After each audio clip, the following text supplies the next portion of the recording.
Bangladesh top 1 it's a 4v4 battle মুখোমুখি ব্যাটলের ratio যদিও Bangladesh top 1 এর কাছে বেশি 28 এলিমিনেশন পয়েন্ট একটি ম্যাচে আরো যুক্ত হতে পারে 4টি পয়েন্ট 30 পয়েন্ট একটি ম্যাচে কানেক্ট করা নট ইজি তবে দুটো প্লেয়ারকে জাজ করা শুভ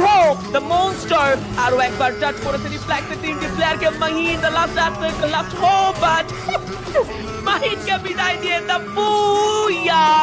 from the side of Bangladesh top 1 Bangladesh top 1 সেই এক নাম আবারও সেই এক শব্দ one wow and overall standing দেখবো বাট তার আগে এই ম্যাচ স্ট্যান্ডিংটা দেখে নেই আমাদের প্রিভিয়াস ম্যাচ স্ট্যান্ডিং যেখানে রাত ভাই ওয়াইটি the table topper team and 44 total point in a single match তিনবারে যাবো